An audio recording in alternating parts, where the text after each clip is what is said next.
You're about to hear the end of a conversation that Anthony and I have had. Are you ever curious about what we're talking about? Well, you can hear all of those conversations because those conversations in full are delivered to our patrons. Yep, you head to patreon.com/wehaveconcerns. You get all that bonus audio. You can also get early episodes and hangouts and secret mail. Patreon.com/wehaveconcerns to find out how.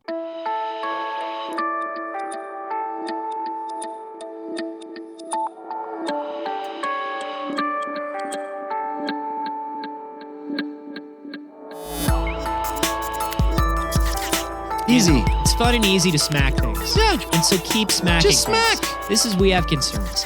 Hi, Jeff Canada. Hi, Anthony Carboni. Hello, concerned citizens.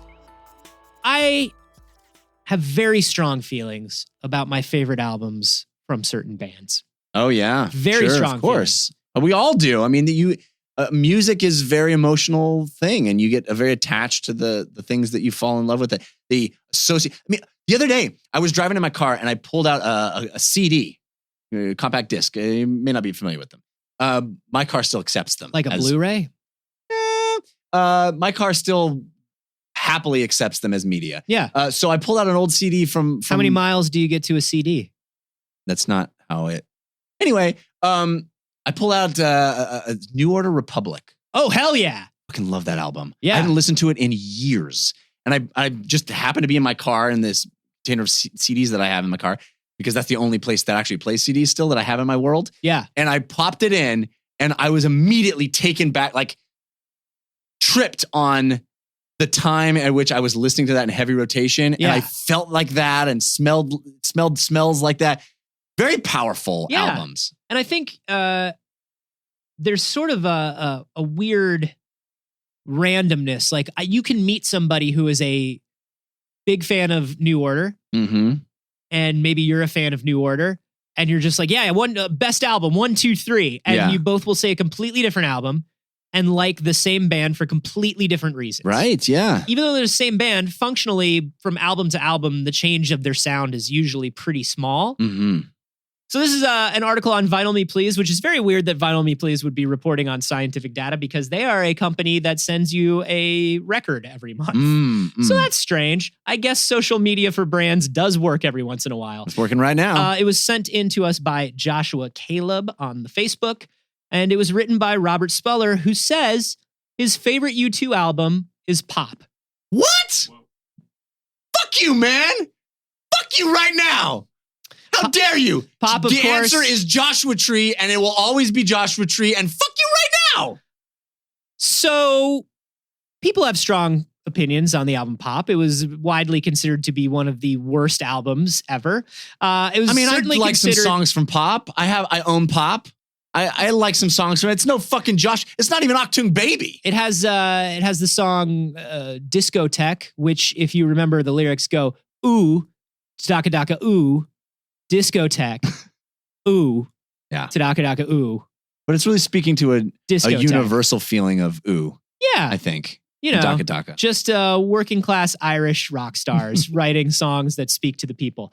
But this is very interesting because he was like, listen, I'm sorry. I like Pop. I know Pop isn't a great album. It was the first U2 album I ever heard. Huh. And that got me thinking. Yeah. There are a lot of bands where if you say, what's your favorite album by this person or this group? It's often the first album I heard by that group. Yeah. I think that's very true. I mean, New Order is a great example. I fell in love with New Order, but the first album that I ever listened to from them was Republic. Yeah.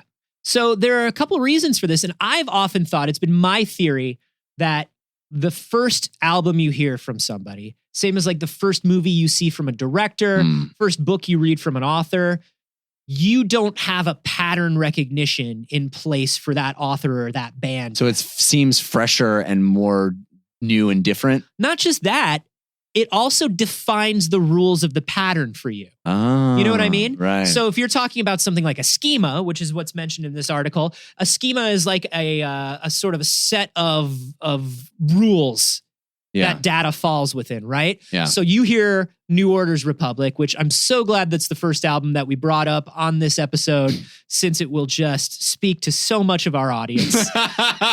Just No a one has heard topical, timely reference. when the only thing I can think of in my head as a cultural touchstone to remind people of Republic is the blood rave from Blade. From Blade, which was also 20 ask your years parents. ago. Yeah. But anyway, thank you for that, because now we're just going to keep mentioning Republic. So like you hear New Order's album, you hear Republic, you hear whatever the fuck the blood rave song is called. And that becomes what you think New Order is. Right. Where meanwhile, 10 years before that, Right. somebody goes to a club in the 80s and they hear True Faith Right. and they think New Order Sure. is a synth pop band. Right. And you hear them as a dance electronic band, Right. like an EDM band, and you two get together and you're like, yeah, I love New Order. They sound like this. And you point to that album because Right. those are the rules that you've set up. And the farther a band strays from those rules for you, the less you like that particular album. Right. So you hear a lot about bands going back to like their roots, or a director like going back to what made us love that director. Yeah. And it tends to be just like the first big thing that person did, because that's what's in the cultural zeitgeist for that person. Is this just a fancy way of saying you never get a second chance to make a first impression? Kind of.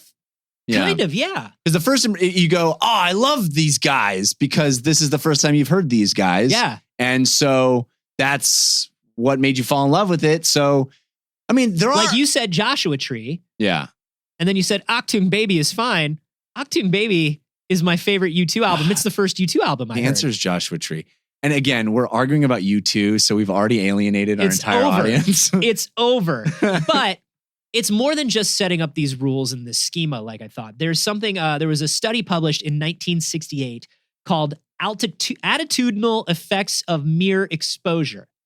So this is a study that shows that the repetition of an object, a written character, a word, a sound, can make it more pleasant to the person observing it. This is, you got to watch the entire first season. Watch the entire first season. It's going to suck, but watch the entire first season. Yeah, you know what? I hated the first 3 episodes, but now I kind of like all these people. I didn't like that song at first, but they played it on the radio every half hour, and now I'm kind of into it. I dig get it. Yeah. Right? So the idea of this is there's a certain amount of engagement that we have to make with something new. We have to wrap our heads around it.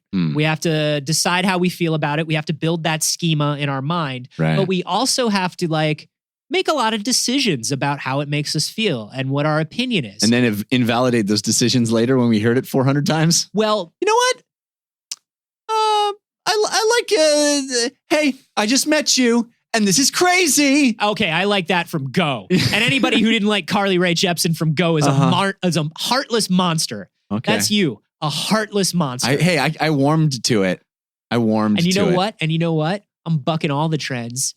I'm bucking all this data, and I'm saying Emotion is an even better album. She just keeps getting better and better. So here's what's up. That repetition doesn't just kind of make something into an earworm. It also makes it, because it's more familiar, you don't have to think as much about it. You can join in with it. Right? You can't like tap along with the melody of something until you know that melody. You can't sing along with a song until you know the lyrics of the song. Right. So what they're saying by attitudinal adjustments from exposure is like, you can't really have fun with a thing until you have a certain amount of expertise with it. Right? Yeah. The first time you play a sport, you may hate it. And then you get better and better at it, and you like it a little bit more and more because you can just play the game. You don't have to worry about like, oh, I didn't know that rule. Right. I didn't know that this does this. I didn't know to look over here. You can get used to anything is basically the idea. You know what? You'll end up liking it if you just keep at it. But getting used to it is like, that's definitely the kind of more malicious side of this. Yeah. Eat the tasteless insect paste long enough and you'll go, you know what? I'm looking forward to today's insect paste. Yeah, but what it's also saying is like, we enjoy things on a higher level when we understand them more.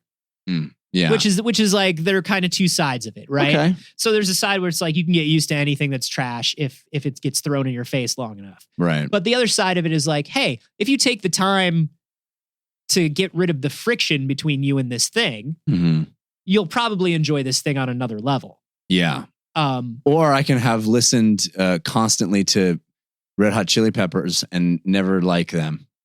Just hate them more and more. You can hate them more and more. I bet if I hired a private detective to go through your history when Under the Bridge came out and found people who knew you, I would be able to throw some sort of recording in your face that said, fuck you, you liked the Chili Peppers at one point. I bought Blood Sugar Sex Magic. I'll cop to that. I bought it. Blood Sugar Sex Magic is an album that your father has, probably on CD or maybe even on a cassette tape.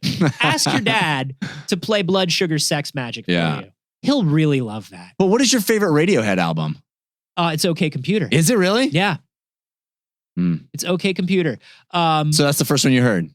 It was. Yeah. Yeah. And I went back. Well, I mean, I heard the singles from Pablo Honey first. Yeah. Because everybody did. But the first one I bought was OK Computer. And so that's the first album that I listened to all the way through. Yeah. It all comes down to that first album. I think that's a very accurate assessment, is that the thing you fell in love with is the reason you fell in love with it. And you're constantly comparing all subsequent things to that first love.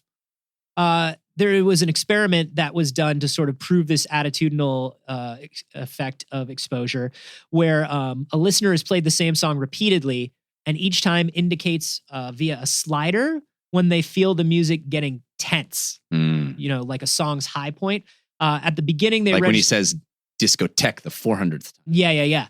The first time a subject listens to a song, they actually register the tension after the climactic high point of the song. As the listens pile up, the slide gets earlier and earlier because they're learning where the buildup is. Right. They're learning where that sweet drop is, man. They're like, is it happening yet? It's like,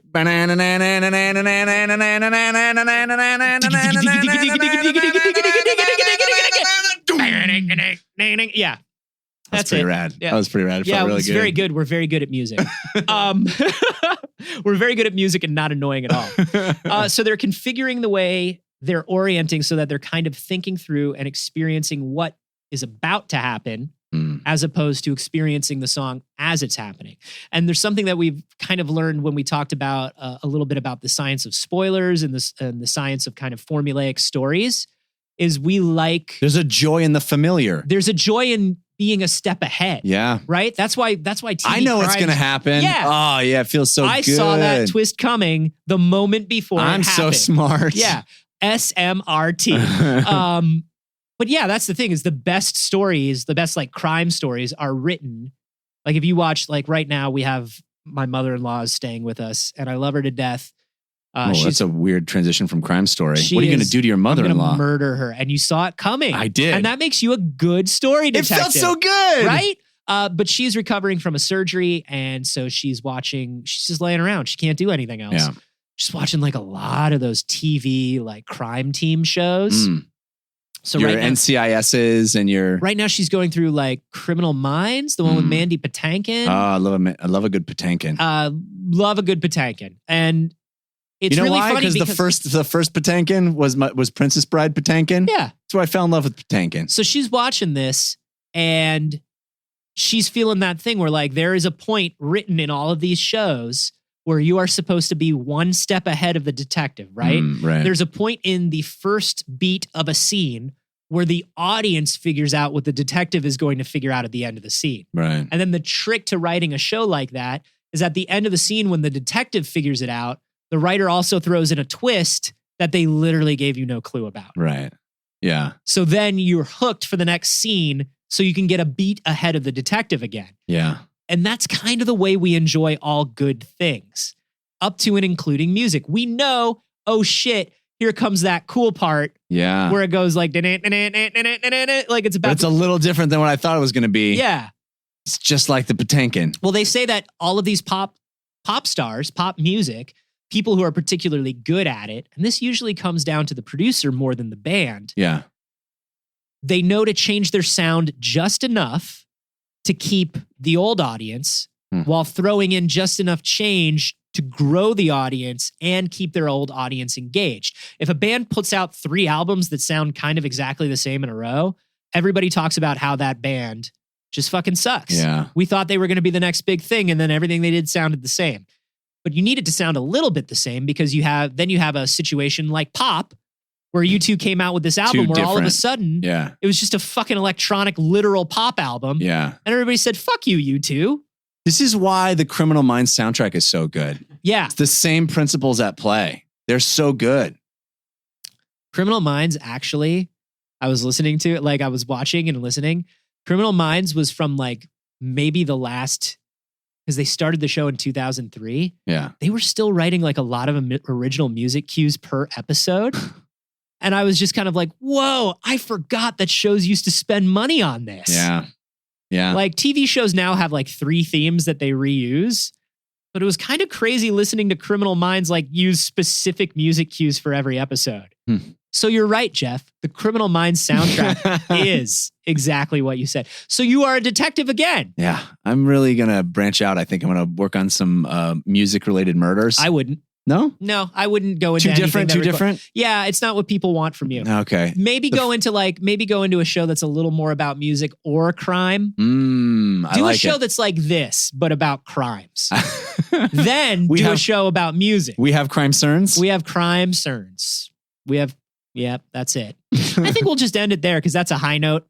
Yeah. That's what that people expect from me. I want you to go through, if you're listening, I want you to go through, if you're a big movie person, think of your favorite directors and think of what your favorite movie by that director is. Think of your favorite writers. Think of your favorite. Yeah. Is it the first thing of theirs that they did? Yeah. Do you love the first thing? Or not the first thing that they did, the first thing that you digested of the theirs. first thing that you found by that person. Yeah. Is it your favorite? Let us know. I bet that would be a very high percentage. I think it will be. Yeah. I think it'll be very interesting. For me, I looked at it and it's mostly the second. Huh. And I think it's because you're slow. Because I'm a little slow. No, I think I'm sort of one of those people where I like to have that pattern in my brain to analyze it. Huh. Interesting. And I like to see it change a little bit. Yeah. You know what I mean? And then decide whether the person is good at what they do. Right. It's weird. I never thought about it that way until I read this article. But yeah, we would love to know what patterns hold true for you and your favorite creators. You can let us know on Twitter. I'm at @Carboni. I'm at Jeff Canada. And you can hashtag those Criminal Minds because I think that show is canceled. Yeah, they're not even using that anymore. They're not even using it. Nobody's using it. Yeah. And hey, why don't you give us money? Please give us money. You thought I was going to do the Facebook one. I did? Yeah, but I did the money one, which you also know. Yeah. But both are familiar. I swapped it up a little bit, and now you want to give us money. You do that by heading to... It's like you have your own criminal mind, I'm Anthony. sort of a Patankin. You are Patankin. Head to wehaveconcerns.com/shop and see all the cool stuff that you can give your money to us in exchange for. Or just cuz. Oh, yeah. If you want to give us money just cuz, that's patreon.com. Yeah, baby.